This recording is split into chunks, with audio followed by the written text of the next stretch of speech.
Hello दोस्तों, welcome to our channel SMKK। पहली बार आए हैं तो चैनल को सब्सक्राइब जरूर करें और स्टॉक मार्केट की नई नई वीडियोस के लिए बेल आइकन को प्रेस करके ऑल जरूर सेलेक्ट करें। तो दोस्तों, जैसा कि आपको थंबनेल से ही पता चल गया होगा कि हम इस वीडियो में दो ऐसी कंपनीज के बारे में बात करने वाले हैं जिन पे आरोप लगाए जा रहे हैं। तो पहली कंपनी कौन सी है? पहली कंपनी है TCS।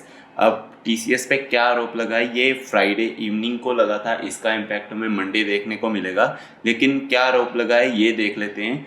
TCS पे आरोप लगा है कि उनकी जो मैनेजमेंट है वो ब्राइब ले रही है। लगभग 100 करोड़ की रिश्वत ली है उन्होंने लोगों को हायर करने के लिए, एम्प्लॉयज़ को हायर करने के लिए। तो TCS ने आगे से क्या जवाब दिया है वो देख लेते हैं। कि मैनेजरियल पर्सन मतलब KMP, मतलब कि जो उनकी मैनेजमेंट है ना, उसमें कोई जो बड़ी पोजीशन वाला एक बंदा होता है कोई भी, वो इन्वॉल्व नहीं है। मतलब कि कहने का मतलब ये है कि मैनेजमेंट इसमें इन्वॉल्व नहीं है।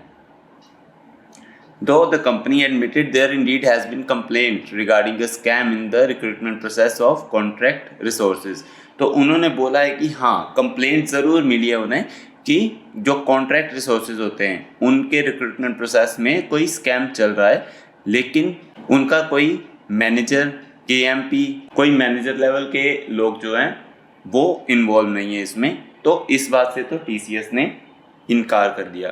और दूसरी जो अच्छी बात TCS ने क्या बोली है, TCS ने बोला है there was a breach of companies code of conduct by certain employees and vendors providing contractors. The issue does not involve any fraud by और against the company and has no financial impact, TCS said. तो TCS के कहने का मतलब है कि इसमें क्या हुआ है कि कोई फ्रॉड जो है वो कंपनी की साइड से और कंपनी के अगेंस्ट नहीं हुआ जो कि फाइनेंशियली उनको इम्पैक्ट करे। दैट मीन्स कि उनकी बैलेंस शीट को इम्पैक्ट करे या उनके रिजल्ट्स को इम्पैक्ट करे या स्टॉक को ऊपर नीचे लेके जाए, स्टॉक मैनिपुलेट करे। तो ऐसा कोई इम्पैक्ट नहीं होगा इससे।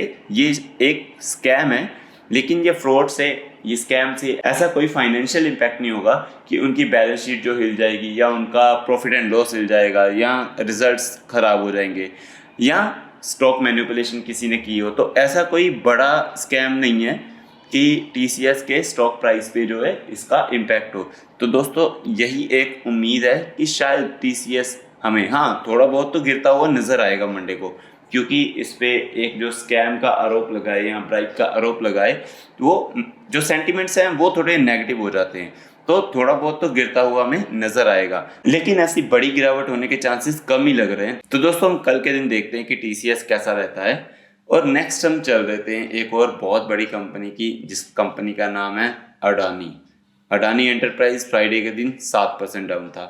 Adani ports 4.5%, Adani power 5.5%, Adani transmission 5.5%, Adani Wilmar 3.25% और अडानी टोटल गैस लगभग 3%। तो दोस्तों, अडानी की गाड़ी जो है वो अभी ट्रैक पे आना शुरू ही हुआ था, लेकिन फिर से एक आरोप लग गया अडानी पे और वो फिर से शेयर सारे नीचे आ गए। कितना नीचे आएंगे वो तो भी पता नहीं, लेकिन ये एक न्यूज़ काफ़ी थी अडानी के शेयर्स को 7% नीचे गिराने के लिए। तो न्यूज़ क्या है? US authorities including Securities and Exchange Commission and Attorney's Office in Brooklyn, New York are inquiring about the representation made by Adani Group to its American investor in the wake of Hindenburg research report that accused the company of using offshore companies to manipulate its share price। तो दोस्तों, क्या हुआ था? Hindenburg ने एक report पेश की थी जिसमें उन्होंने बोला था कि अडानी जो है वो अपने स्टॉक्स को, शेयर प्राइस को मैनिपुलेट कर रहा है। फिर अडानी ने एक रिपोर्ट पेश की कि हम ऐसा नहीं कर रहे, ये आरोप जो है वो गलत है। अब क्या हुआ है? अब जो सिक्योरिटी एंड एक्सचेंज कमीशन है US की, SEC क्या है? जैसे इंडिया में सेबी होती है, वैसे US में SEC होती है। तो SEC इसमें इन्वॉल्व हो गई है।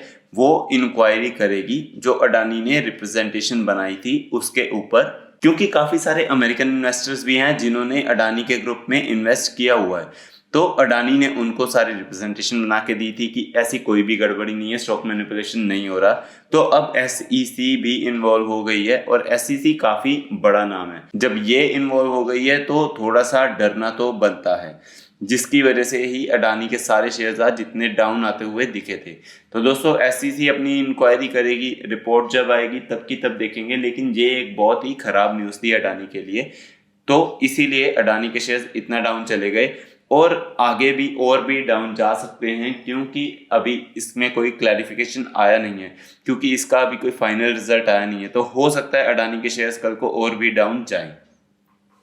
तो नेक्स्ट हम एक स्टॉक की बात कर लेते हैं जो कंपनी बोनस देने वाली है। कंपनी देख लेते हैं, उसकी परफॉर्मेंस देख लेते हैं। तो कंपनी कौन सी है? कंपनी का नाम है D Dev plastic. Market cap के हिसाब से देखा जाए तो एक स्मॉल कैप साइज की कंपनी है, और अगर इसकी मैक्सिमम परफॉर्मेंस देखी जाए तो कंपनी ने 435% की बहुत ही शानदार रिटर्न दी है। और कंपनी ज़्यादा पुरानी नहीं है, अभी 1 साल भी पूरा नहीं हुआ, 11 महीने हुए कंपनी को आए हुए, और 435% की रिटर्न दे चुका है। तो दोस्तों कंपनी तो शानदार लग रही है, बहुत शानदार लग रही है, लेकिन कंपनी अभी नहीं है। प्लास्टिक्स में, केमिकल सेक्टर में आ जाती है, कंपनी अभी काफ़ी नहीं है। तो 1 साल में तो कहना मुश्किल होता है कि कंपनी कैसा करेगी, लेकिन हाँ मार्केट कैप काफ़ी अच्छा खासा बढ़ा लिया है कंपनी ने। तो दोस्तों कंपनी देने जा रही है बोनस, और बोनस की डेट क्या है? जो बोनस की रिकॉर्ड डेट है, एक्स बोनस डेट है, वो है जुलाई 7। मतलब अगर आपके पास 6 जुलाई तक इस कंपनी के शेयर्स हैं तो आप बोनस का फायदा उठा सकते हो। 8 तारीख को कंपनी स्टॉक में बोनस देगी। तो दोस्तों मैं उम्मीद करता हूँ आपको ये वीडियो पसंद आई होगी।